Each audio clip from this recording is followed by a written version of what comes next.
Okay, I'm going to be talking on a few things, and I trust that Mr. Jimo is going to throw more light on these areas. Again, the whole essence of having this webinar is to ensure that everybody is informed as regards applying to schools here in the US or in Canada, if you may. Um, First of all, what do you need to know as a graduate student? What do you need to know, and what are the important documents and things you need to prepare for when it comes to applying to schools in the US? First of all, I like to say that there are opportunities, or our opportunities exist everywhere. But the problem with us is we are not informed. So when we are not informed, we think, oh, it's very difficult to get admission. It is very difficult to go to to America or to Canada to study. Oh, people, you have to know somebody to connect you and all of that. You actually don't have to know anybody, and you actually don't have to pay money to anybody. So this we're doing today is what people do and collect money, and you get to pay them so much money to get you admission into schools, but we're So not doing that. somebody said volume. I don't know. Maybe you should talk louder. I don't know what you mean by volume, please. I don't. Can you all hear me? Okay, Mr. Jimo, you can hear me, right? Yes, I can. Okay, I don't know why they can't. So go ahead. Go ahead. Just Okay, just a minute. Let me see. My laptop is blocked.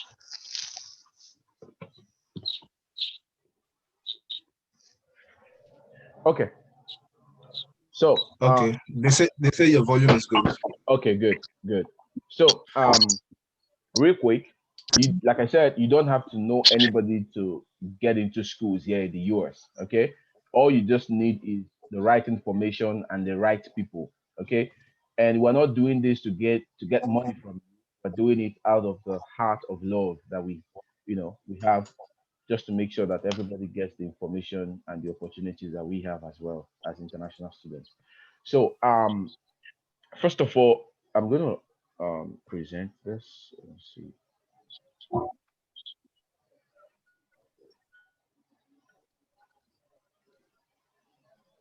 Okay, first of all, who is a graduate student?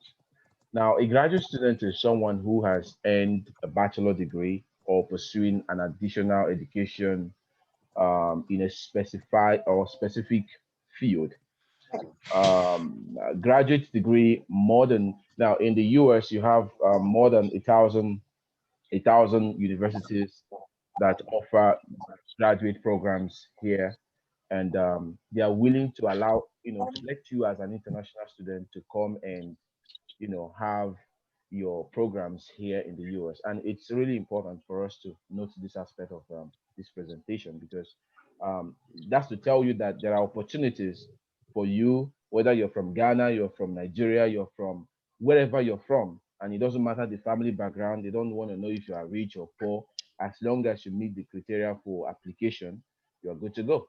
Okay, so I'm gonna again pass to the next one, but again, just note it in mind that as a graduate student, you probably must have done your bachelor degree or your BS and all of that, and that qualifies you to apply to for a graduate either for your masters or for your PhD degrees. Okay. um Real quick, I'm going to pass to what is scholarship, Oh, well, assistantship, shit. and fellowship. Scholarship, assistantship, and fellowship. What does that mean? Sometimes we don't understand what it is, and we think that assistantship is the same as scholarship. Sometimes people get scholarships and they don't get assistantship. So what is scholarship, assistantship, and fellowship? First of all, a scholarship is a grant payment made to support a student's education, awarded on the basis of academic or other achievements. So the scholarship is a grant given to students based on merit, based on merit. And real quick, I'm sure Mr. Jumo is going to touch the area of what makes you qualified, like what qualifies you to apply to the United States or to Canada. I mean, how many, what you need to have Now, the minimum requirement, I think the minimum requirement for CGPA is about 3.0. So if you have about 3.0, you're good to go. So if you have 2.1, you have first class, you have 2.2, you are good to apply. Okay, as long as you have 3.0 upward for masters or for PhD studies. Okay, so what is fellowship? A fellowship functions as a grant. You can apply for a smaller or a larger amount based on your field of study. So fellowship is a little bit different from scholarship. All right. So you have to apply for fellowship, and you apply based on the amount that your program covers. All right. Now, what is assistantship? Okay, I'm trying to be as much as fast as possible so we can have a smooth time. But please, if you have questions, put them in the chat. Please put all your questions in the chat. The ones we can respond, we'll respond it. And we're recording this presentation, so you have access to them in our platforms on and all that. Okay, so what is assistantship? So assistantship works in the same way as work study. Okay, it works in the same way as work study program, but instead of working in cafeteria or housekeeping, you usually work do something that relates to your field. You do something that relates to the area of study. So for example, if I'm applying for a master's in French, okay, I am good to I am good to get an assistantship in French department to teach French. So while I'm studying, while I'm doing my studies as a French, doing my master's in French, I have the opportunity of teaching the undergraduates in French, and you are paid for that. You are paid for that. So with that payment, you, of course, you don't have to pay your school fees because you're on scholarship. All right, you don't have to pay school fees because you're on scholarship, and with that, with the money you generate from assistantship, you take care of your house rent, your immediate need, and and other things that are of more importance to you, your books, and other important areas of your life. Okay, real quick, I'm gonna also say that I think Mr. Juma would also point towards this area of assistantship.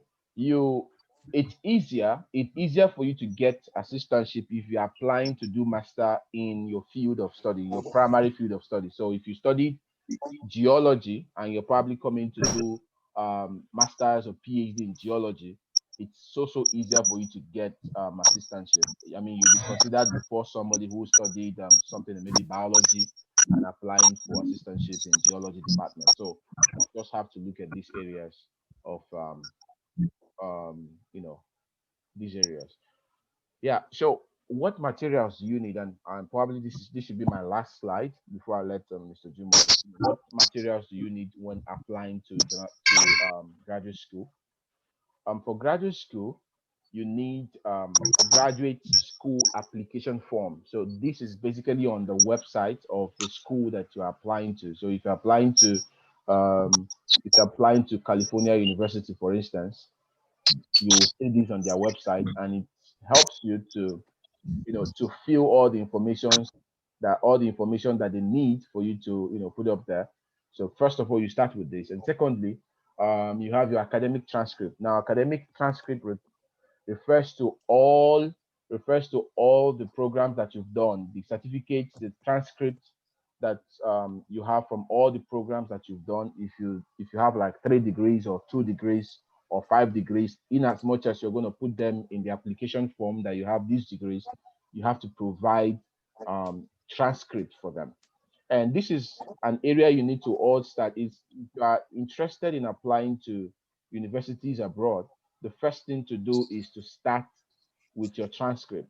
Now, in Nigeria, this is a little bit difficult. It's very difficult in Nigeria getting your transcript. It's so easy here abroad. If you need your transcript today, if I need my transcript now, I can get it.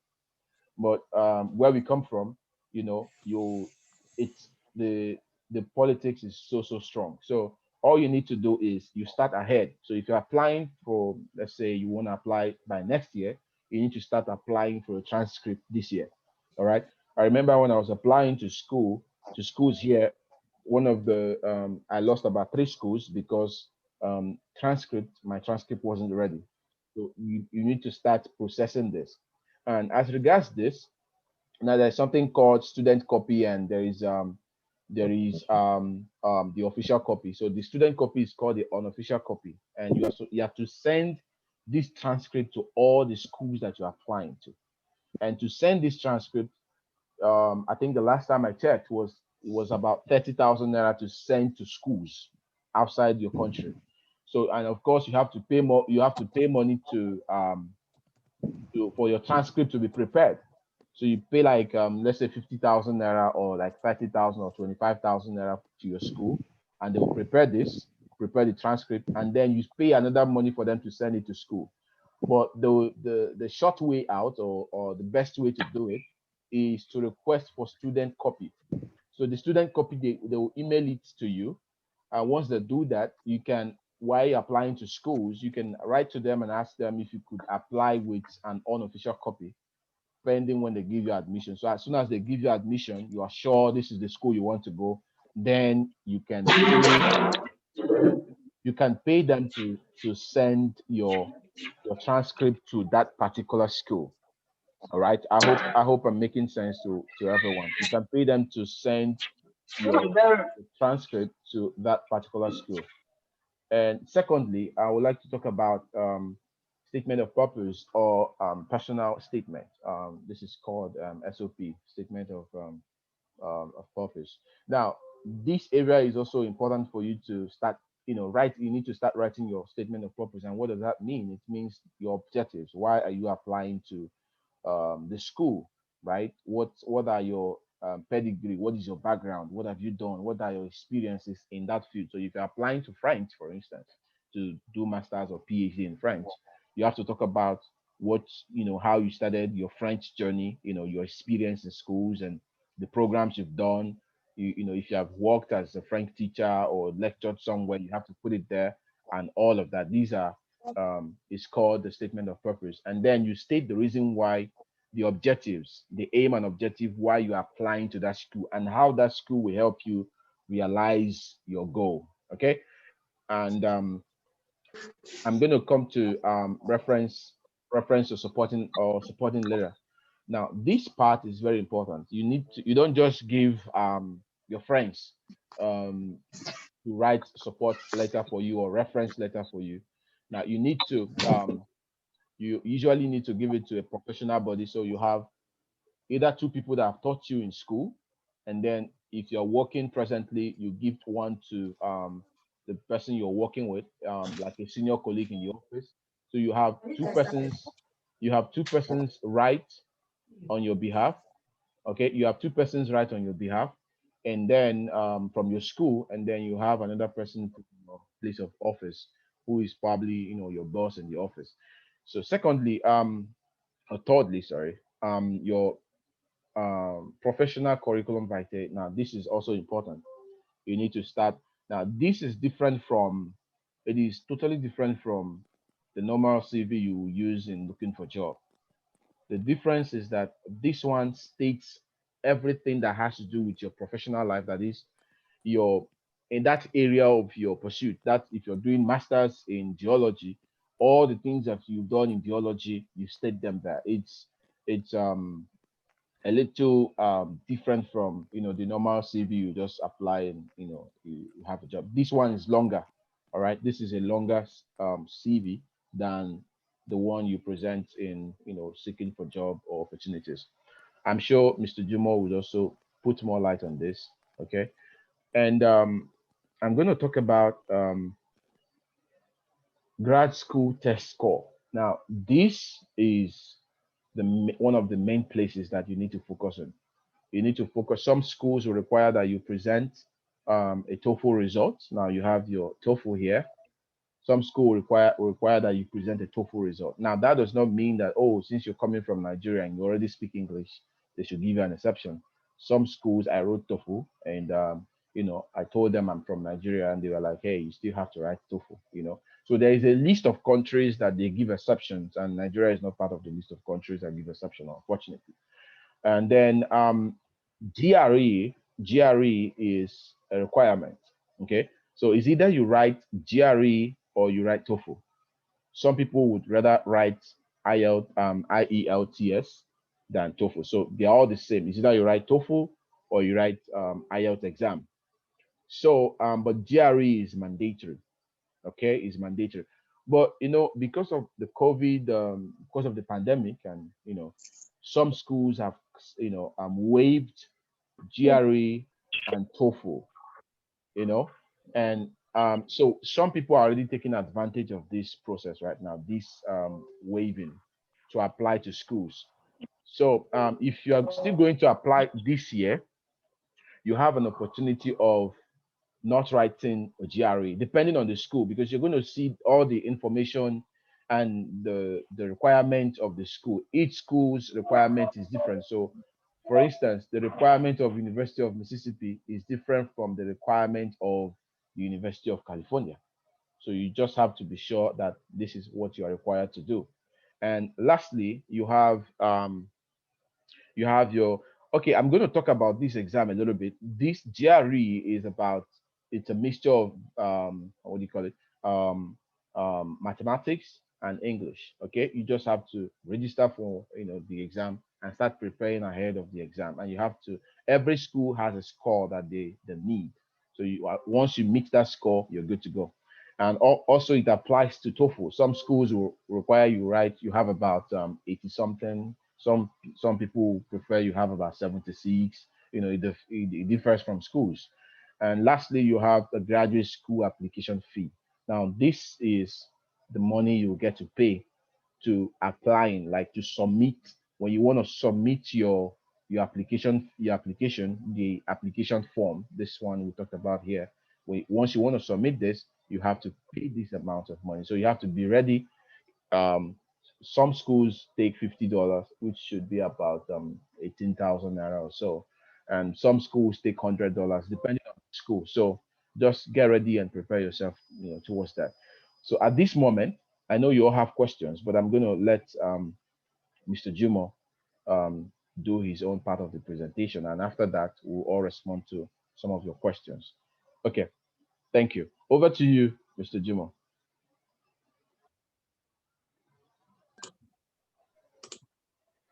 Yeah, I can stop sharing now. Okay, thank you very much. Yeah, okay. So I'll have to share my screen too. Let's see. Okay, here we go. Good.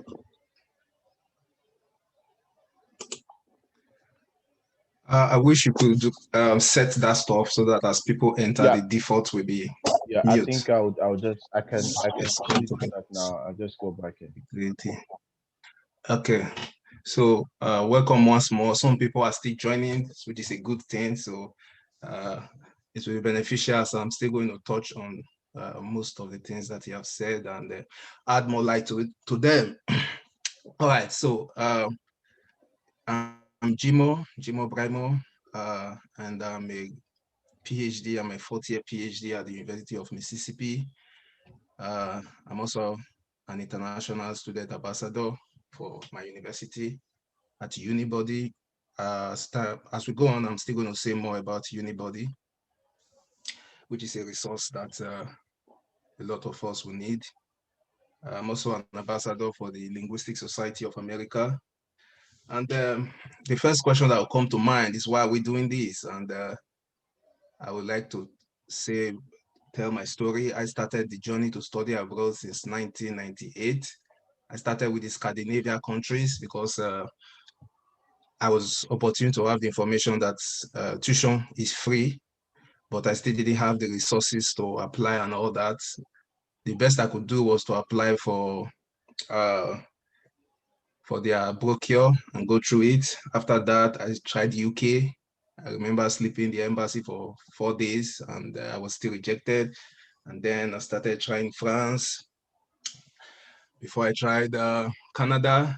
I got admitted in Canada, but the embassy rejected me because I didn't have any form of scholarship, and I went there with somebody's statement of account. They wanted it in my own account. So before coming here to the US, now I'm in my 4th year of my PhD study. So uh, we are not doing this for money, like my colleague have said already.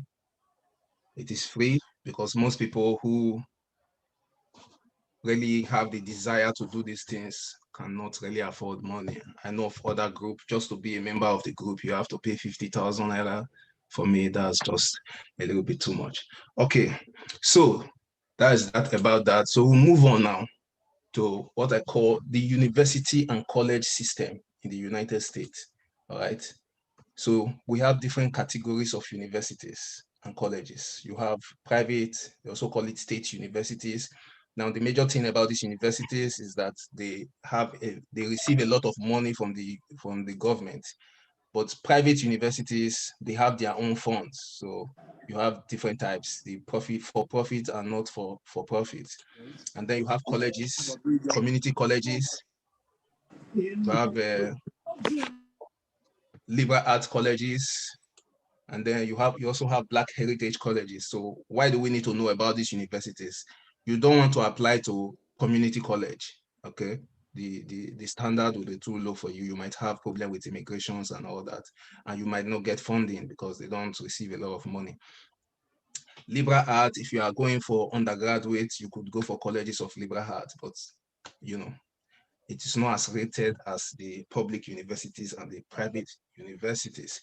And then we also have universities that have low acceptance rates. So you don't want to apply to a university that have like 5% acceptance, because the reason why they reject has nothing to do with whether you are good enough or anything. They just have their own criteria that can cut you off. So you don't want to waste money applying. Then these Black heritage colleges are also public universities, but they are specially designed for Black people. So those kind of schools, admissions are very friendly, and those are also schools you want to consider. All right. So still, my colleague have thrown some light on this scholarship and assistantship. What's the difference? We put scholarship in our adverts because that's what people know. People don't know what assistantship is, okay? But there's a difference. We are not applying for scholarship. We are not teaching you how to apply for scholarship, but what you will get is what we call assistantship, okay? So one major difference is you don't apply for assistantship separately, okay? It comes along with the program. So that's how the university and college system in this country works. All right. So you can be a teaching assistant. So this is how it works. When your department gives you admission, because the department that gives you admission, they give you assistantship. So when they give you assistantship, the graduate school will waive your school fees. So you don't have to pay school fees. Then the stipends they'll be paying you for your assistantship, you cannot use that to take care of your daily expenses, your rent, and every other upkeep that you need to do. So when the department gives you admission, they can make you a teaching assistant, meaning you'll be teaching along with a professor. Okay, so different departments do it differently. Some departments you will teach, you will record, you will mark, you know. Some other departments you only grade, like engineering, you only grade, you don't go to class and all that. So in some departments, they'll give you research assistants, so you will be with a professor. The professor, when he wants to do photocopy or anything that he wants you to do, he will give you the assignment to do. And then you can be also office assistant, meaning you sit down with the secretary in the office. When the secretary is going for lunch, you will be there in case people come, and just like that. Okay, that's the way it works in this in America. All right, but in the US, in Canada, it used to work that way, but since 2015 there have been some restriction. They prefer to give their citizens scholarship. So if if you apply to a school in Canada, they usually want you to, apply separately for the scholarship. So because of these restrictions, uh, it's possible to see a school that will give you admission in Canada and give you assistantship, but there are restrictions and it's quite limited. Okay, so do they have scholarship in Canada? Yes, they have scholarship, but the problem is that when you say scholarship means you have to apply for it, and when you are applying, other people are also applying, so there is this competition. Okay, it's not just a free thing like when you just get your admission, you have it. So when I applied to Canada and got admission, I tried applying for those scholarship, and they are looking for three things. They are looking for your uh, research experience, your academic experience, and then your teaching experience. These three areas. And most of us in Africa, our system is not designed, our school system is not designed to take care of these areas. We only focus on academic experience. That's what we have. Even as a lecturer, most times you don't get, until you become like an assistant lecturer, you don't have a good research experience. So when you are competing with their own people who have these three areas, it becomes very difficult for you to get this their scholarship. So my advice is, if you want to apply to Canada, if you want to depend on scholarship or assistantship, it might not be easy. You might be doing yourself more harm than good. So if you really want to apply to Canada, make sure you have the money you need to survive for 1 year. So when you are there, your supervisor can, help you get some assistantship. When you're already there, you could start working, for yourself and things like that. All right. So, like I said, it's possible, but not because of the restrictions. It's not that easy. All right. So you want to ask yourself the question: why assistantship to international students? Okay. So this system is a system that think about others. They don't think about themselves alone. They know that there are people who have money to pay and get this education. They know there are people who are less fortunate, people who don't have the money, and also it's like you are working for the department. So that when you graduate, they ask you, do you have working experience, like they do in most countries? So by working for the department, you have experience. So if you school there for 2 years and you're a assistant, you have 2 years of working experience. If it is 5 years, because their PhD is usually 5 years, you have a 5 years working experience. So when you go to the labor market, you already have experience. That's another reason why they do it. Another reason is rating. Here they rate departments based on, how diverse the department is. So the more you have international students in your department, the more you'll be rated as a good department, or even school as a whole. So they put funds aside to be able to sponsor international students, because they know a lot of us, due to the exchange rate, unless your father is a politician or a mega businessman, you will not be able to afford it. And it is working for them, because when you come to this country, go to physics department, I think in my school, only one American have graduated from the physics department. You know, if you go to the pharmacy and engineering, you have Indians, Nigerians in those places. All right. So now we talk about the undergraduate scholarship. So the undergraduate is scholarship. It is not assistantship. So that's the difference. So it doesn't work the way the assistantship work. All right. So you apply for it after getting admission. You apply for it, and their funding is between like 20% or 15% to 50%. I think the highest I've seen is 50%. So if you have a 50% scholarship, you still have to pay like 10 to 15 million naira every semester, not every year, every semester, to enjoy this scholarship. Okay, so I don't know for those who are from different countries like Kenya or Ghana, uh, you can make this exchange online and see how much you will still need to pay. So yeah, like I said, undergraduate scholarship operates differently. However, the undergraduate system have what they call the merit-based scholarship. Okay, merit-based scholarship, and this is based on your performance in your exams. So you have to have what we call perfect score. So in your SAT, if you know what SAT is like, we write JAMB to get admission into Nigeria. I don't know what they write in Ghana or other countries, but to get admission to do your undergraduate, you write the SAT exam. So a perfect score is like 95 and above, So then in your O level, you need to make like 7 A's and above, with your all those kind of things. Then you will be considered by the school for a merit-based scholarship. Now, the merit-based scholarship in the whole school might be 2 or 3.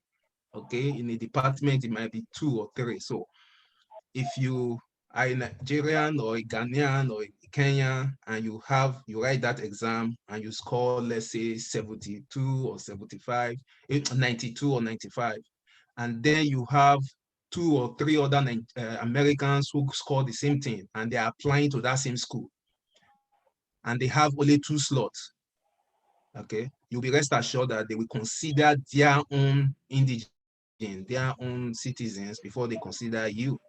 All right, so it is possible to get it, but not that easy because of these reasons. Okay, it's not everywhere. It is not so many. They have it for a limited number of this merit-based scholarship. So it's competitive, and then that is the other reason why I showed you those schools, because there are some kind of schools you also apply to.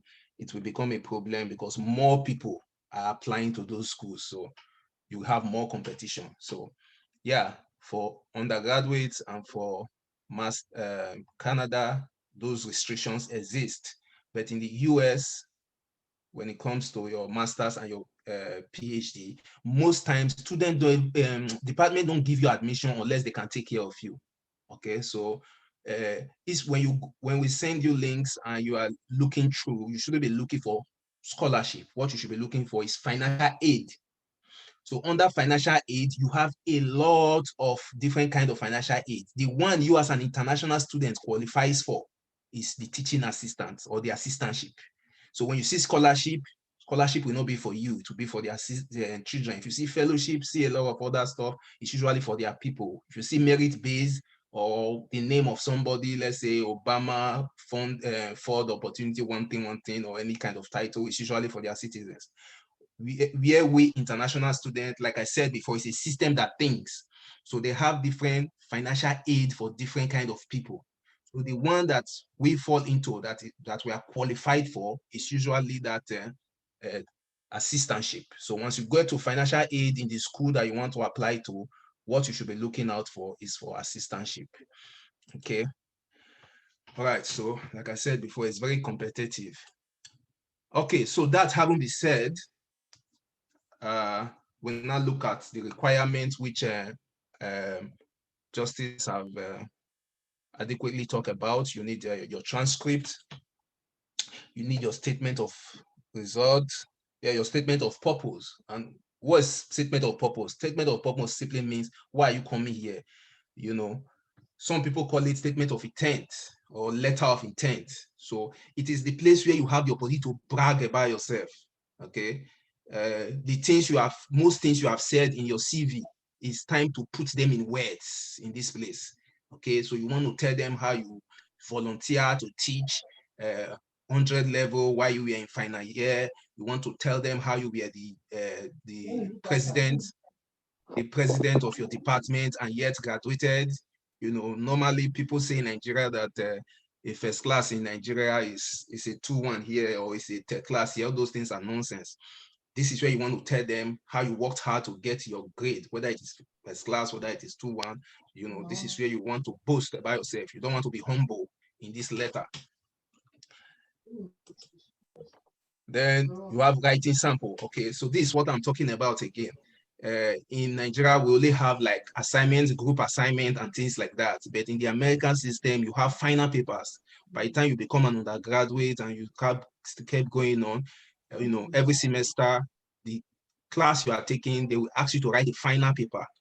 All right. So academic writing simply means the work that you are proud of, one of the academic work you are proud of. And most of us in Africa, what we have is just our, our project work, our final year project work, that we did.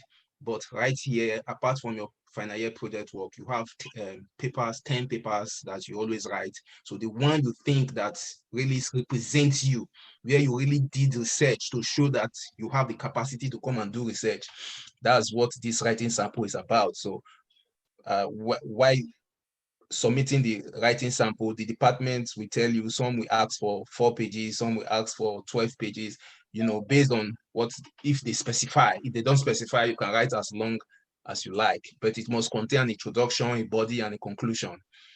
Then you pay the application fee. Without the application fee, you can't go on. You also need your test call. Okay, so some schools, it depends on the school. This is the reason why you need to read these schools. Some will ask for GRE, some will ask for GMAT, some will say no, only GRE, some will say either or, some just like that, depending on the school and the department.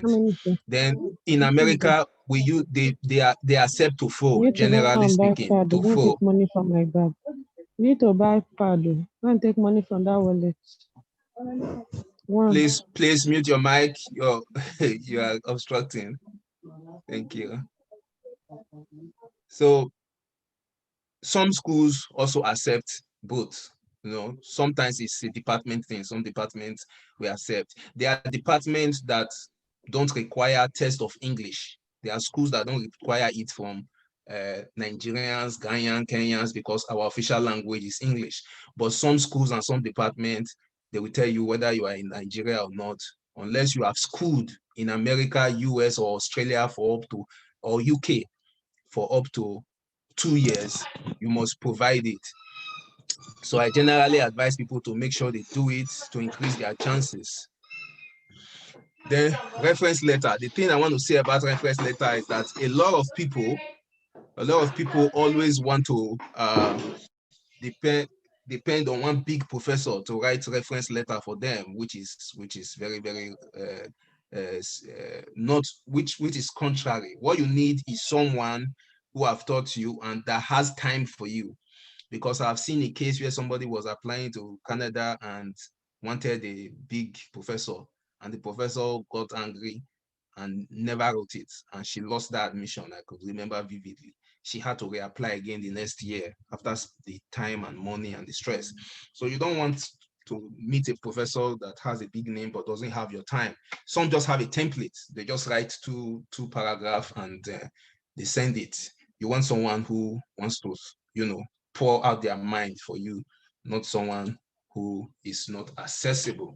All right, so now we'll look at the application process. What does the application process looks like? All right, so when you start applying, and the deadlines are very important, okay? Because one thing you really need to know, they don't bend their laws. They don't bend their laws. They don't say, okay, we like her face, therefore let's change our laws. If they tell you application starts 1st of May and ends April 10, that's what they will follow strictly, okay?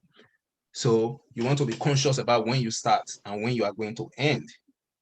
So generally speaking, in a general sense, application opens in October and ends December or early January. Some schools will start in November. The application window is actually like 3 months, okay? So some people, if they start November, know that they will end January or early February, okay? Some will start December, middle December, end March, middle March, okay? Some January, but generally speaking, it's usually between October and January, October to January. Some schools will tell you on a rolling basis. As far as they still have space, they keep accepting application. And then when they accept your application, if the slot for that year is already full, they will consider you for the next year. So different departments, different schools with their different policy. But generally speaking, by October, you want to start putting in your application, and you want to make sure you beat the deadline. And that's where applying to your school for transcript becomes a very pertinent issue. Then when you are accepted, some schools will tell you you must send your official transcript even before you start your application. Some will say, no, bring your non-official transcript, upload it, we will consider you. After we consider you and give you admission, you send your official transcript. Okay, so those are two possibilities depending on the school and the department you're applying to. Then after giving you your funding, assistantship, on paper, maybe your department gave you $15,000 a year, but on paper they will say you need 16,200 to survive. So they will tell you, show us an evidence that you can take care of the remaining 1,002 that is on top. All right. Now, the good thing about the US here is that the money doesn't need to be in your account as it is with Canada and some other countries. So anybody, your church member can give you their statement, your brother, your friend, anybody can give you, and then you email it to them. Then you will satisfy this requirement. All right. So for those who have been sending message asking if you can come with your family, this is the answer to your question. So after they have given you the teaching assistant or the assistantship, if you are coming with your family, you need to send a statement of account, okay, that is equal to 7,000 for your spouse. So if you are a male, your wife, you need to show 7,000 for her. If you are a female, your husband, you need to show $7,000 in an account. If you are coming with a child, 5,000 per child. Okay, if you are coming with two children, 10,000 for the two children. If it is 15,000 for the 3 children. So you will send a statement of account from anybody who is willing to give to you that it's like the person is vouching for you. There is really no commitment to prove that you're going to spend it. And then attach it to to the assistantship that you get, and then you will cross this process and this requirement. So then the next thing is that you're going to pay for the shipping, posting of your admission letter, your I-20. This I-20 is going to state this your proof of funding. It's going to state how much your department is giving to you, how much the graduate school is removing from your school fees, then how much is in your family member's account for your children. This I-20 will contain all those information, and every other immigration document you need will be posted to you. Now, if you don't want to pay for the posting, they will post it to you with their regular mail here. But the thing is, their regular mail, when they get to Nigeria or Ghana or Kenya or whichever country you are from, they will hand over it to your local postal system. So if you trust your local postal system to bring it on time, because if they delay, it's going to affect your visa application. But if you trust your local, sorry, I'm coming. if you trust your local applicators, your local postal service, then you don't need to pay for it. But if you want it to come, because I know of somebody who didn't pay and they sent it to him, and the thing got missing on the way. So he had to use DHL the next time to resend it, which is dangerous because immigration document is not something you want to miss. Then you pay your service fee. Service fee is the amount you pay, that gives you the leverage to now proceed to your embassy, to apply to your embassy of your country. So this service fee, you can't pay it yourself. Somebody in the US have to pay it for you. And then after that, you now apply to the embassy after paying your service fee. So to apply to your embassy, you have to fill the DS form online in your embassy, in the embassy website. Then with that, you will now book for an appointment, because your appointment have to carry your DS number. Okay, so you first of all fill your DS form and then apply to the embassy, and then they will give you a date for your interview. So then you appear for your interview, and then when you are giving your visa, you go buy your ticket and move down. And then you arrive, we'll come and pick you in the airport when you arrive. So what is your financial responsibility through the process? That's what we're going to look at. First of all, your transcript. So you're going to go to your school will tell you how much for your transcript, how much to do it, how much to post it and everything. So that cannot be certain about it. I think in Uniben is about 50,000 now. I don't know, but I know the thing keeps changing almost every week. Then for TOEFL, the TOEFL exam on their website, is $180. The GRE is 226. However, you might likely enroll with an agent. So the agent in your country might add something to it, depending on which country that you are. Then the application form for schools is usually between $50 and $100. Okay. I've seen some schools that take less as $30, $35. So, but generally speaking, it's usually between 50 and 100. Most of the public schools that I showed you usually take $50. Then those private schools most times take 100, and vice versa, depending. Okay, so to post your admission letter and your immigration document, DHL takes 95 the last time I checked, and UPS takes 75. So you choose between these two to send. Then your service fee before you go to the embassy is $350. And then I think visa, I took pain to check visa. I think this one is for Nigeria. I think it differs from country to country. It is about $160 now for student visa. And then your tickets after having the visa. I think Turkish airline right now is 842. So these are not fixed, okay? Because sometimes it depends on how soon. If you are traveling 3 months from now and you book, you will get it cheaper. If you are traveling 2 weeks time, yeah, you get it more expensive. But generally speaking, these are the things you will spend money on in the process of the application till you finally, arrive here at the US. So the good thing is that this money, you don't need to spend it at once. It is at different stages that you need them. That's the good thing about it. It's not something you do at once. Okay, so how do we come in? How can we help? But one thing we can do is to help you with links of schools. All right. So you tell us, okay, I want to do mechanical engineering. We look for schools that are not schools that will not give you, what do you call it now? That will not tell you that they have only 5% acceptance, 95% rejection. Links that we know that when you apply, they are admission friendly. Okay. Also, interview tips. Okay. I have a what do you call it now? A blog where I put questions. Why they're asking you that questions, the best way to approach the questions and all that.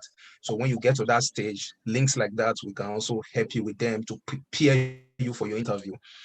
Okay. So information like academic fairs. Last year there was an academic fair in Ibadan. And one of my students in Nigeria went there and saw a professor who was in my school, and they chatted.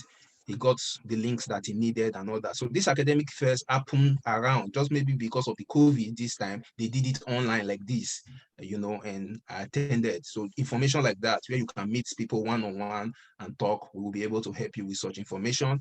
Okay, letter sample. How do I write my statement of purpose? We can help you with samples too that will help you know what you need to do. Okay, we can also help you with resources like Unibody. So this Unibody is an app. It's also a website. You can sign in. When you sign in and create your account, you see different schools, even schools that I don't know of, because there are a lot of schools in this country, and they are international student ambassador. And you can ask them any question you want to ask them concerning the school, okay, concerning the department you are interested in. If they don't know the answer, they will forward your question to the person in charge that can answer it. And it's like a chatting app. You can be chatting with them, getting all the answers you need as many schools as possible in the US. Okay, so it's an app and a website. I will encourage everybody here to get as soon as now. Okay, so there are also different websites where you can get information concerning schools, departments, programs. Okay, and the list is endless. These are all things we can help you with. We are not going to go to the embassy and take the visa and give to you. Here you don't do, okay, I know the admission officer. It doesn't work that way here. Nobody will answer you, so you just have to meet the standard. Once you meet the standard, they give you what you want. All right. So if you have questions, this is the time for you to ask your questions. If we have anyone, let's see the chat, if there are any questions in the chat, or if you want to ask your question verbally, anything you are not clear about. Yeah, I think you can stop sharing your screen now, so we Okay. can. Yeah. Thank you so much for that presentation. I think that was detailed. More detailed. Yeah. So it's time for questions, and you can actually unmute yourself and ask questions if you don't want to type. If you don't want to type on the chat room, you Yeah. can just ask your questions. Please go ahead. Good evening. I don't know if I can ask my question now. Sure, you can. Go ahead. Yes, please. It's all right. I really want to appreciate you for the seminar or the teachings. It's quite very, very rich. But I don't know if you can be able to help us throw a little light on the first one that you talked about, because we actually came in very late, so we're not able to follow it. I think that is the assistantship. Okay. Is that all? You have other questions? No, I think that's all for now. Okay. All right. So this assistantship, you don't apply for assistantship separately. So when you apply to your department, okay, your department, before they give you admission, they will be sure that they can take care of you with that assistantship. So the assistantship simply means you can be a teaching assistant. So you'll be teaching with a professor. So in some departments, you will teach, they will give you the syllabus, and then you go to the class, teach it. They will set the exam, but you will administer the exam, mark the script and record. In some departments, you just be grading. They do everything, but they just give you the exam script and you go and mark it. So that's it. Then some, you will just be a research assistant with a professor.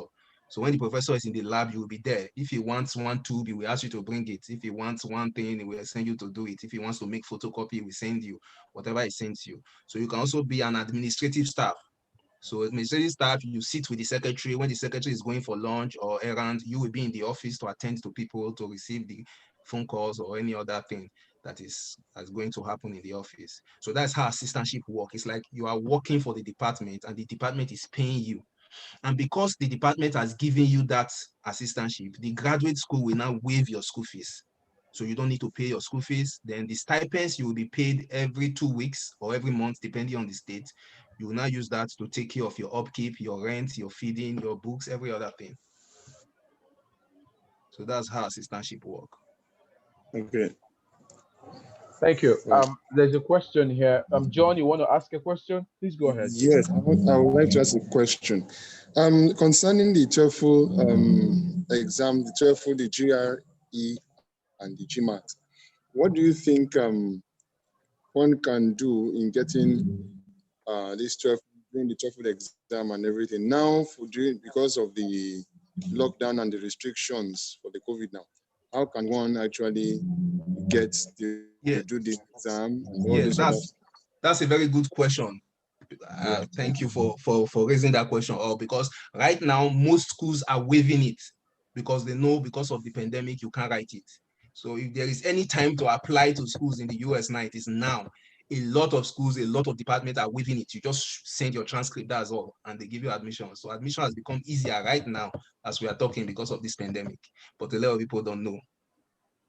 Okay, thank you very much for that. I really appreciate it. Okay, thank you, John. Any other? I think there's a question on the chat. Somebody's asking, how can I come with my spouse? I think we already answered that question.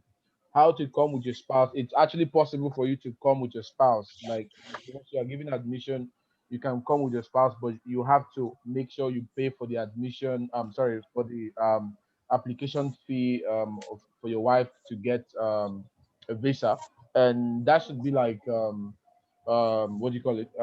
Dependent visa, I think, Mr. Jimo.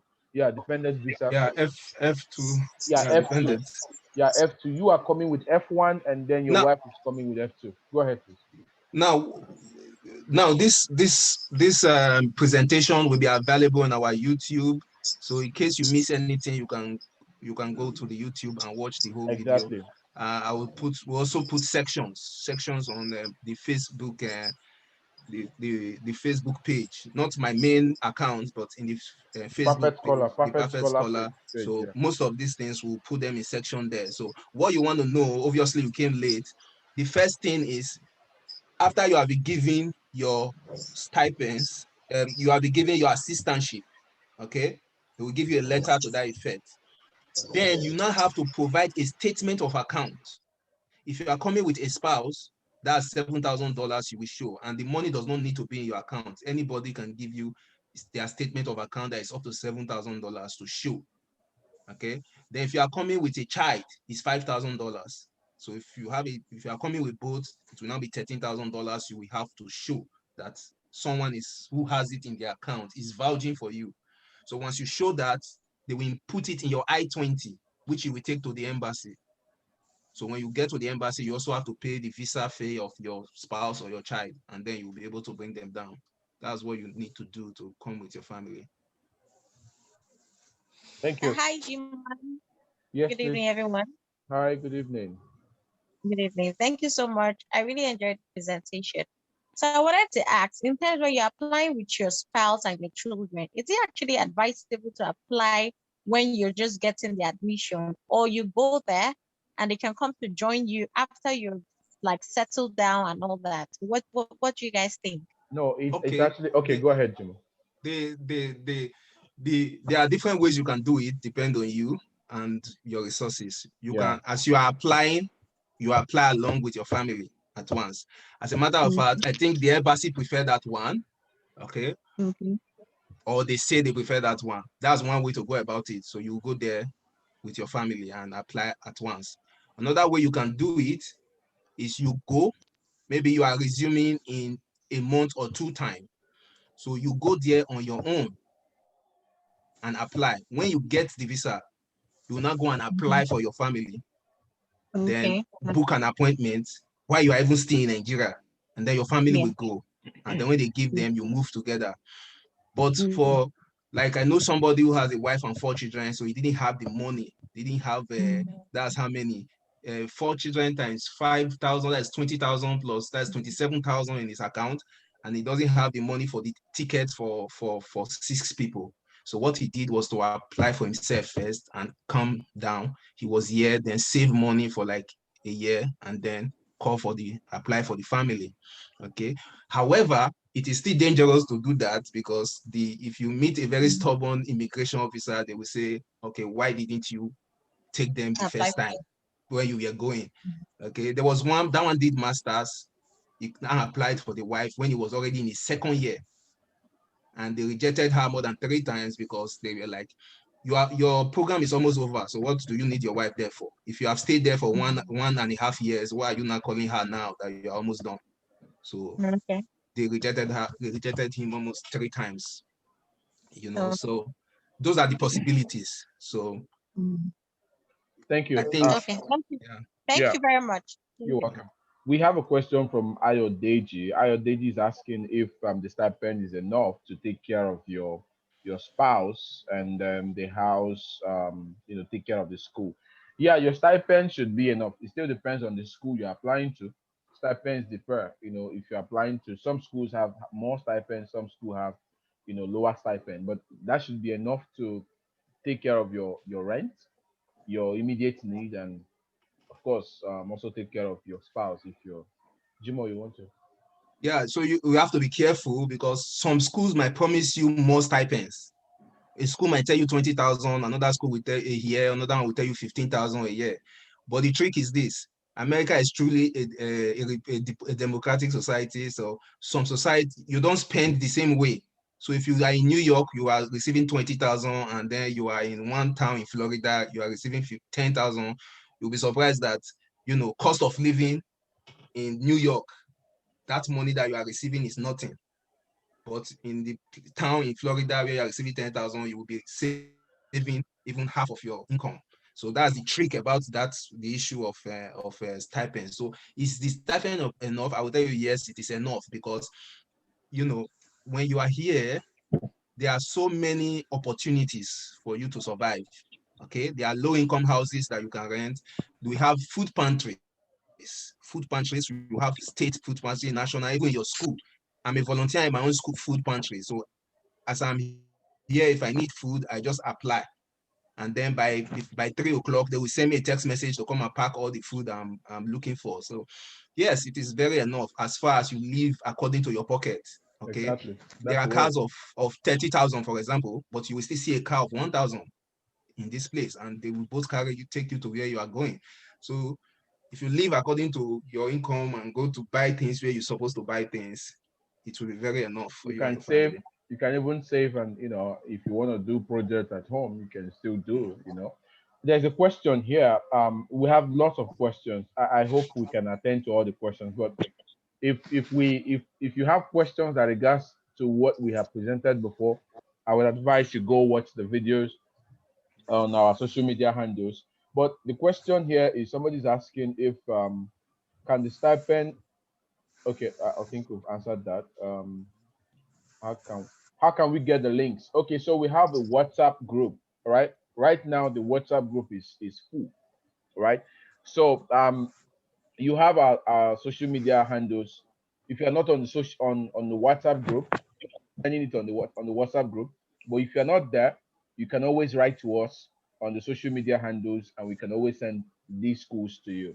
And Yes, sorry, let me add to that, because in the WhatsApp group is already full, so everybody can access that right now on the one hand. On the other hand, if we open that group, people start posting things they ought not to post.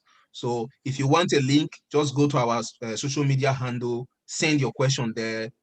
We'll send you the link there. You can ask us questions. We'll tell you what to do. Okay, if it's the question that we need to direct you to who to send an email, we'll tell you, okay, in that website, this person, your coordinator, email that to your coordinator and ask this question. And they have a policy here: if you send an email within 12 hours during the week and they 24 respond hours during the faster. weekend, they should respond to you. So Yes. it is better to go on the social media handle than to depend on the WhatsApp, because Okay. if 200 people are to look to send a message, at You the can't same time, respond you to will everything. get, yeah. Second question, another question. Can we use our final year project work in our writing sample for graduate schools? Yes, of course. Yes, I don't want you, Juma, I don't want you to respond to this one. So we don't spend so much time. You can use your final year project. If you wrote your final year project in French and you're applying for a French program here, you can use that. And sometimes they also need you to write a writing sample in English language. So if you have something you have written in English language, that can also you can also go. Okay, I want us to quickly go to the next question. I am an undergraduate. I see some scholarship online where one of the requirements is being a 200 or 300 level student. How legit is this? I, Jimo, you go answer this one. okay. There are a lot of stuff online, and I don't know the veracity of that line. But the issue with scholarship, what I tell people, when they receive scholarship online, you are not the only one applying. People are applying from China, people are applying from all over the place. So it is usually too competitive to be, even if it is legit, to be accessible. Because like I told you, if you are from the North America, they are looking for your research experience, teaching experience, and your academic experience. Most of us from Africa will only have academic experience, no research experience. And that is what happened to me when I couldn't get my scholarship to study in Canada. Okay, thank you. Um, I would like to ask if we have a list of schools that have high acceptance. Um, please, I would like to ask if there are a list of schools that has high acceptability rate for Black students. Um, okay, go ahead. Yeah, so the black black black what universities, and then the public universities too. Yeah. Yeah, then some of the private universities too. They also have high rates, but the highest rate for black All of them, because they have quotas. Okay, they have quotas. You have quota for women, you have quotas for black, you have quotas for white, so they desire their department to have a mix of all this. Yeah. Okay, so if it is based on black, yes, every school seems to have it. But if they need only 2 blacks and 5 black people apply, that is where you now start having the issue. Yeah, just for us to also know that schools here want you to come. It's not that they want you to come. It's an advantage for them to have mixed, For their rating. for their rating, international students and all. Um, Please, I want to know if it is possible to get a job and stay in the US after studies. Thank you. So this is possible, right? It is possible, but then you don't have to start applying for job when you finish your program. You start applying for job before you finish. As a matter of fact, this seminar is not for that question. Actually, Exactly. you have to get here first. When you get Yeah. here and you are able to get used to the system, do the Exactly. admission, then before you start talking about that. So Yeah. yes, it So is possible, but that's not what this seminar is about. absolutely, get here first. Okay. So there's another question here. I would like to ask if okay, I've already taken that one. Can we, okay, we have answered this question. Thank you guys for. Okay, thank you guys. What is the minimum number of years that one should excuse me, this question is what is the minimum number of, I guess the person is asking minimum number of years to qualify to apply for Canada or in the US. So you don't have any minimum number of years to apply for US. The US I know very well. You just have to, as soon as you're ready to go for graduate school for your master's or PhD.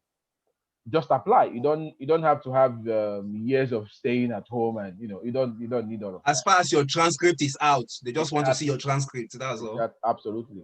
Absolutely. Same happens in Canada too. Another question. My name is Onyeka Austin, Chinedu, an undergraduate final year student studying banking and finance.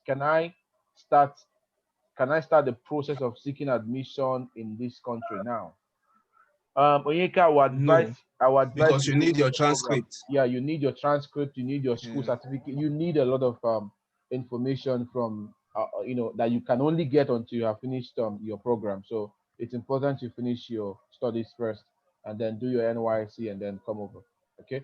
And you can actually start your application before the ending of your NYC so that as soon as you're finishing your NYC, you're here. Or you can also, Okay. it is possible to skip the NYC, I suppose, I think, and Yeah. come for So studies and then go back. Winifred is asking a question. Winifred, when you talk about switching, the issue is not with your switching. The Yeah. issue is if the department decides to give you the admission, whether you are switching or not, they decide to give you the admission, they might not give you teaching assistantship. They can give you any other assistantship like office assistant. So that's what the issue is about, getting the admission. Once you get the admission, most times they will not give you the admission if they can't give you assistantship. So they don't have to give you teaching assistantship or anything. They can give you any other office assistantship or any other thing. So Yeah. yes, it is possible. Okay, great. Also, is it possible to get a fully funded undergraduate scholarship? So for undergraduate scholarship, We it's talk a little bit complex. we talked about that. Okay, Yeah, the we person did. should Please go and watch. go online Yeah, go and watch online the and watch our videos. You will yeah, go see to the that. YouTube channel of the this Please, thing and see. please. Um, okay, I think you already picked that of Winifred. Do I need to do West evaluation before application? Now it depends. West, you don't do West like I don't think you have to do West for US. I think West is basically for Canada. Yeah, but US you just apply direct. You don't need West.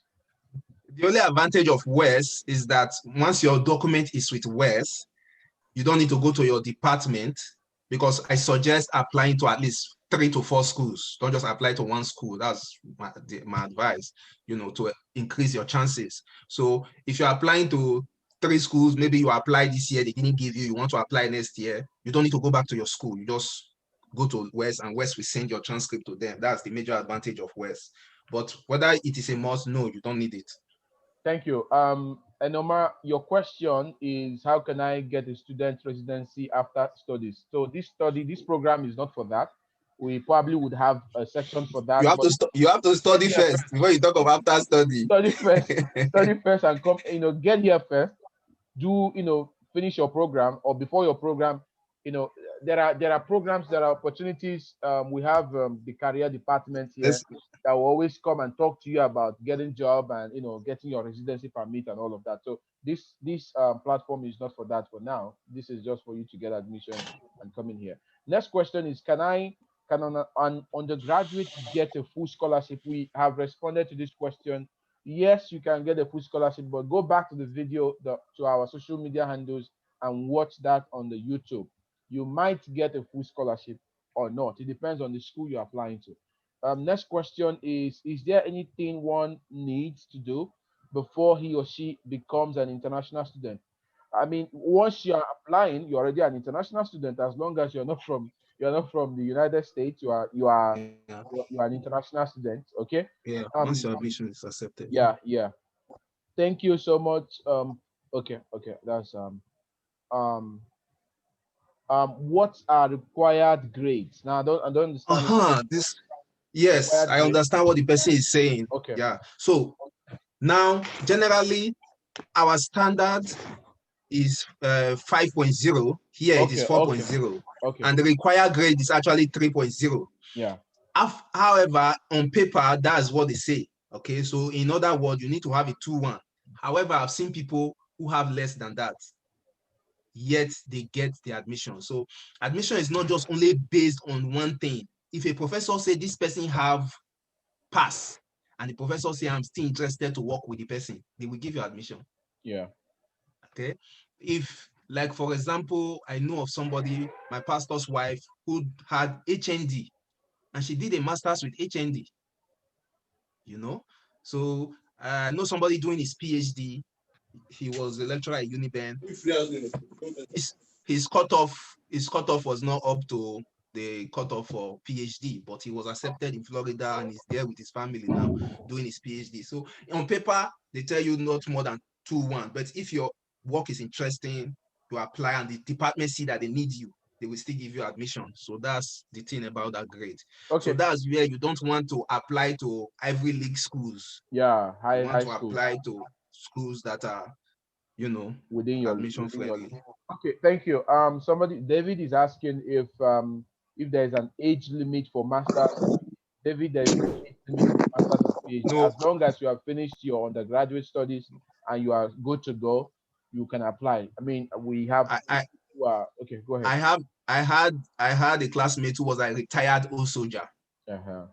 Okay, a retired old soldier, but he knows how to speak Spanish. He came to do a master's teaching of Spanish and went to Spain to start teaching English.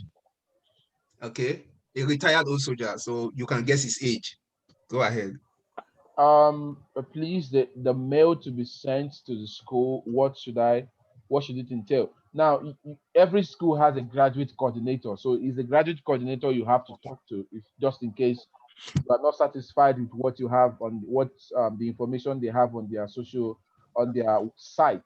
So you just write to the Yeah, graduate coordinator. I don't want us to spend so much time on that, yeah. because So this person is just joining. you answered it Yeah, because it depends. It depends on what you want to know.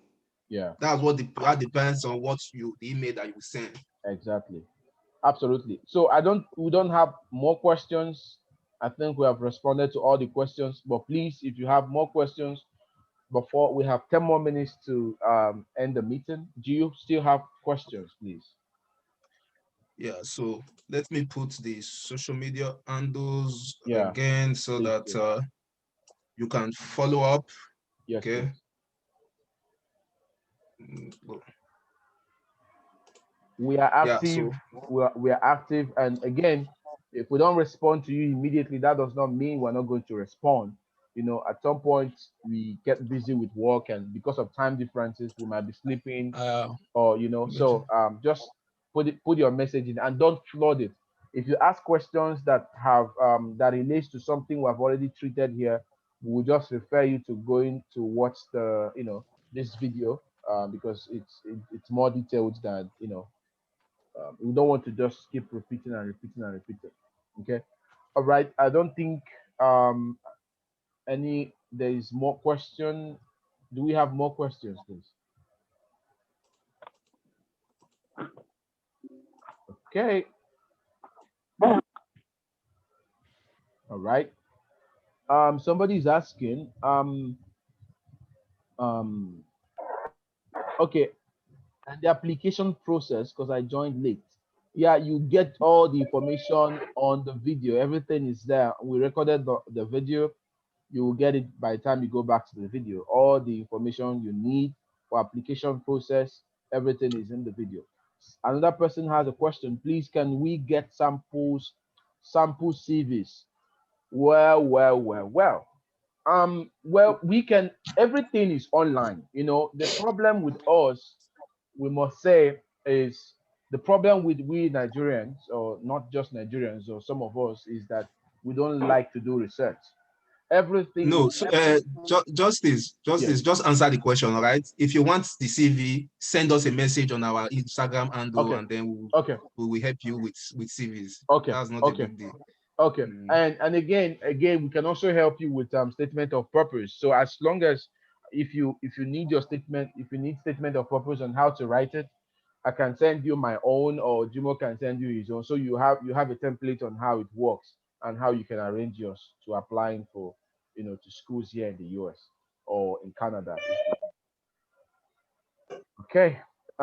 Getting a scholarship for Canadian universities, is it easier for people already with Canadian permanent residency? I think Jimo can answer that. It has nothing to do with your residency or no residency. Applying for scholarship, when it becomes scholarship, you are trying to prove that you deserve that scholarship based on your academic experience, research experience, and teaching experience.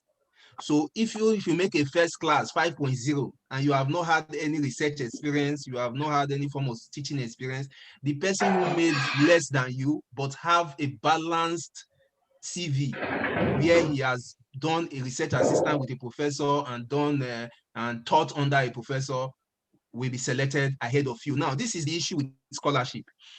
If your department is entitled to a scholarship that you are applying to, and they put your name there, and they don't give it to you because you have some things that are missing, that they will lose that scholarship for that year. So department don't want to lose the scholarship opportunity, so they give it to the person who is more qualified. And if you schooled outside of US or Canada, I doubt if you will meet those their criteria. I'm talking based on my own experience. So while you will be applying and waiting, they have already sent the person they feel is more suitable that will make them not miss that slot. That's the issue with scholarship. I would even advise that, other than paying all this money to Canadian universities, it is easier to apply to schools in the United States than in Canada because it's less complicated. As long as you have all your papers ready and you have paid your application fee, it's just so easy. They tell you, they tell you if they're going to give you full scholarship or not, and most schools might want to give you full scholarship. So it depends. But Canada is different. It's just so difficult and complicated. I'm just going to make it so clear to you. I have a friend. I had a friend who was, searching to get to Canada to apply to Canadian universities. He paid so much money, did the exams then in my former office in Alliance Française in Lagos, and did all the exams, spent all the money. At the end, they gave him admission, but they didn't give him full scholarship, and he didn't have enough money to process the admission. And I was like, hey, instead of spending this money, why don't you try US? Today he's in the US. He has full scholarship. He has assistantship. He's doing well. He's doing his PhD. He even applied for a second master's. They said, no, you just have to, since you already have a master's, just come and do your PhD. Today he's doing his PhD and doing absolutely well. So please, you don't just want to waste that money trying to pursue it. But if you want to, that's good. But if you don't want to, the best way to do is to apply to universities. Yeah, it boils down to your choice. If that's your choice, that's fine. There's no need to stay. So those who are wondering if you can stay behind, there's what we call OTP, Yes. okay, optional training. So after you finish your program, you are entitled to a 1-year OTP. That OTP is as if you have your work permit. You can work with it and remain for 1 year, but you must have something doing within 90 days of having that OTP. So yes, this program is not for that. They do that. We do that seminar. That seminar is done for people who are already students here and who wants to stay behind. So just to cool the mind of those who asked that question. Okay. In Canada, most times you need to contact a prospective professional prior to applying. Most supervisors and town gives Yes, I know what it's talking yeah about. funding. Yeah, Yeah, absolutely. It works. in US, it's not like that. It's not like that. You don't need to secure a professor who will supervise you before coming. No, you don't have it. Even in Canada, you need to write like a proposal for your research. But in Canada, in US, you don't need a proposal because when you come here, I promise you, you're going to change your mind. You know, I came here wanting to do French syntax, but when I came here, I switched to pragmatics and I'm working on Nigeria Pidgin English, you know, because I saw that pragmatics was thriving. The truth is that in our various countries, we have limited information. Okay, they just teach you only one thing and that's the only thing you know. But when you come here, you're going to take classes and you're going to see different interesting areas that will interest you and your research will likely change. So because of that, they don't bother that you must have a professor or have a proposal. No, just tell us what you have done before. And when you get the certificate, what are you chasing? What's your future? What do you want to do with it? So that's all they need here. But in Canada, I think they need that. They ask you to write a proposal and then get a professor who will agree to supervise you. But here it's not like that.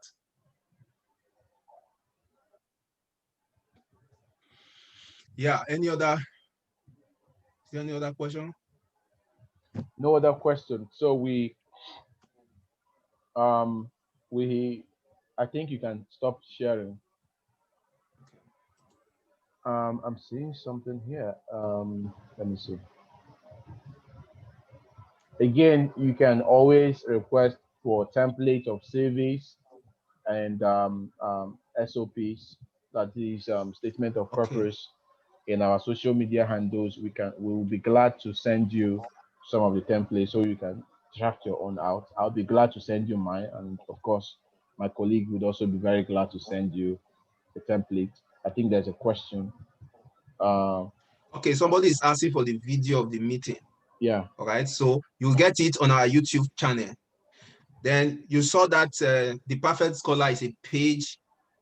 I'm not going to put all the video in that page on Facebook. I'm going to cut all the segments, the different segments that we had, and put it so that it will not be too large. So the first place to get it will be in the YouTube channel. I will premiere it live maybe by Monday, and then you can get the specific topics that we treated in the Facebook page, the Private Scholar. So those are the places where you can get the video.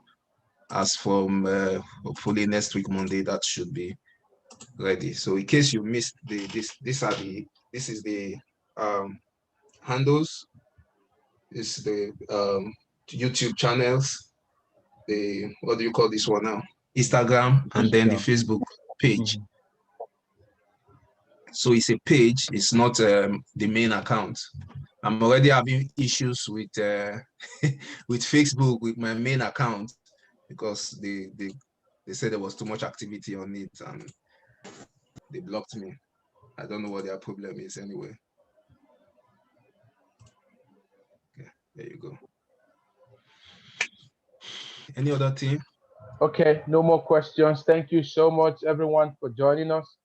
The whole essence of doing this today is to ensure that everybody has the information necessary to apply to schools here. We are happy doing this. Again, you don't have to pay us for any of this. Other people pay in other groups, but we don't want you to pay. This is for free. We just want to make sure that you all have the opportunities that every other person, every other international student can access. Thank you so much. And it's a bye for now. If you all still okay. So so when the video is ready, I will send it to the YouTube. What am I saying? The WhatsApp send the link to the WhatsApp group, and then if you need it, you can also let me know on our handle, and I'll also send you the link there. But if you can search it out yourself, you can also search it out based on the information that we put on the screen. Okay, if you want the slides too, yes, that can also be done. We can send the slides too. Yeah, no we can. about that. So any of the if you are not in the WhatsApp group and you need it, you just reach out at the various social media handles, and then we'll give it to you. The problem with the WhatsApp told me the WhatsApp group is already full, so just follow us on our Instagram handle, and we can send it to you there. I hope that answers your question.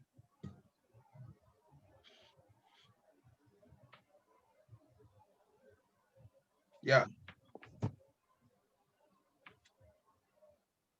Okay, thank you very much. We are excited that you are here and that you learned one or two things today. And please feel free to ask us questions on the social media handles. Those of you in the WhatsApp group, thank you for joining. And you can always on the WhatsApp Favor is still asking for our Instagram handle. The Instagram handle is right here. Please share again. Share again. It's right here. Okay. So that's it.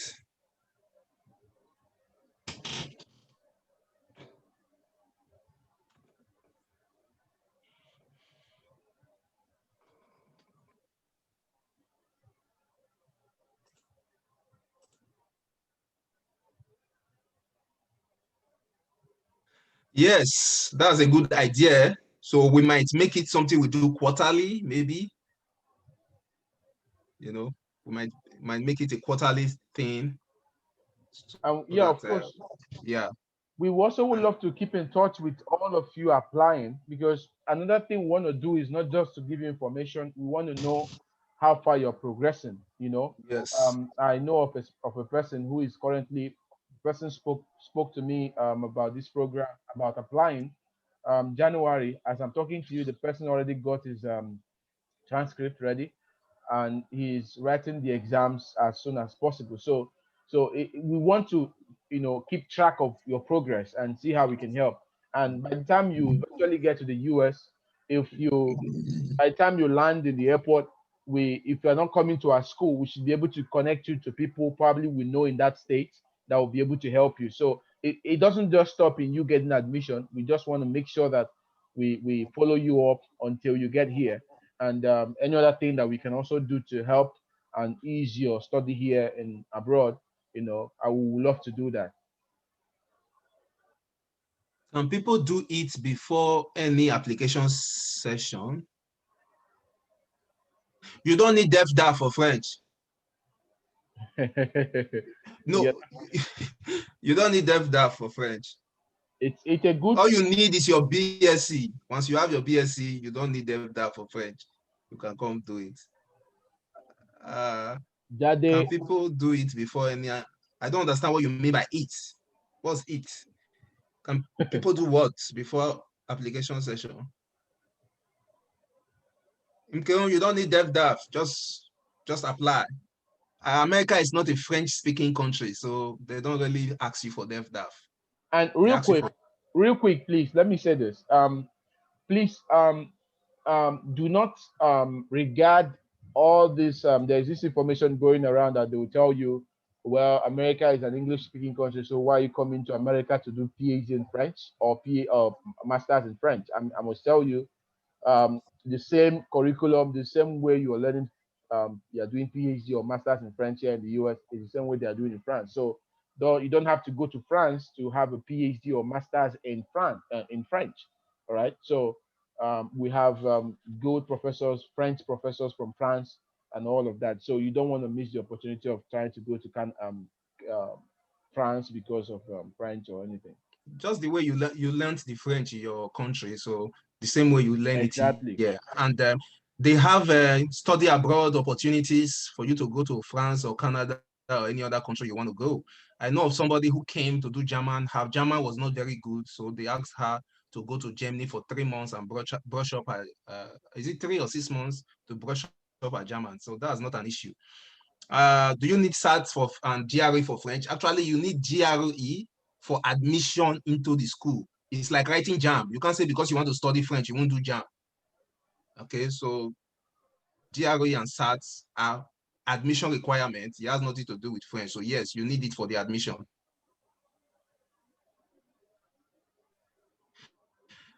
When you say list academic application qualification, what do you mean? Depends on what you want to study. If you want to come for undergraduate, you need O level. If you want to do a master's, you need your undergraduate. If you want to do PhD, you need your undergraduate and your master's. So those are the qualifications. And even with your undergraduate, it's possible to do a PhD, but mostly when you are coming from outside the country, that's difficult. But if you did your undergraduate here in the United States, it's very easy for you to move from undergraduate straight to PhD. Okay, real quick. Somebody's asking, will you guide us through GRE? It's math, right? Yeah, GRE is a combination of math and English. So basically, you can register with the companies that are offering, registering these exams, and they will put you through. There are books you need to read. You just need to get a good center that will put you through. We might not have. We just can probably provide you materials if we can. And then someone is asking if IELTS replace can IELTS replace GRE? No, IELTS cannot replace GRE. IELTS can only replace TOEFL. But this IELTS has to be academics. So we have IELTS academics and the other one. So it has to be academics that can replace TOEFL. It cannot replace GRE. And for SAT, if you're applying, I think under arts, you don't need SAT. Okay. All right. So again, question: do you want to? Jane, yes, it's a possibility. We can even see how we can be doing the webinars maybe every 2 or 3 months. However, these resources are still available online for you to refresh your memory over and over again. So yes, it's a possibility. We'll look into that to see how we can do more of this subsequently and before admission. That I've already said it before, admission starts around October. So this is a very good time to do a thing like this. So you start preparing yourself against October and then start looking for the schools you want to apply to, start gathering your materials and thinking about applying for your transcript. So yes. So Peter is saying, I researched about some schools and they said they don't require GRE for French, just a few schools, about 4 of them. Peter, every school has different requirements for. Yeah, we said that before. We said that before. But right now, schools are waiving GRE because of the pandemic. So this is a very big opportunity for you to apply between now and next year. Second question. Yeah, we answered this before, Gole. Yes, they will tell you between first and second class. But if you have a third class, you can still apply. If they need you, they will still give you admission. I have seen people who have less than 2-1, who have third class who are studying here right now. So okay, it's not a limitation. I want us to quickly respond to this question. We are running out of time. We have other things we scheduled. Yeah, most of these things we have answered them before. Yeah. Somebody's asking, can you give us a list of schools for French? Well, we have a WhatsApp group. If you're on the WhatsApp group, good for you. But if you're not on the WhatsApp group, you can send us messages on our social media handles. We'll be glad to provide some of the list of the schools that you can apply. And secondly, somebody's asking, doing a MPhil and doing an MSc, please, which is better or more accepted for postgraduate jobs? Well, Jomo. Well, are you asking better for postgraduate job or admission? Because this wasn't a job, this thing is admission. Okay, so now what I can, in relation to the webinar, right here, it is in Nigeria, we have a lot of names for degrees, MPhil, masters, MA, this, that. Here, anything above your undergraduate is seen as a graduate, whatever, So, like I said before, somebody have an HND and he was given a master's admission with no condition. So to them, polytechnic and all those things that we separate in our countries, they are seen as post-secondary education here, and they are given the same regard. So whether you have MPhil, MSc, MA, some schools we call it advanced diploma, you know, they are regarded here as a master's. You can use them to apply for whatever you want to apply for. It's only our system over there that seems to discriminate between degrees. Once it is above secondary level, it's called post-secondary. Okay, so once you have your post-secondary or your whatever, you can use it to apply. I hope that answers your question. All right, so I think we should call it a day. Okay. So Thank you so thank you all for much. coming on board. Yeah. Keep in touch Yeah. for follow-up information.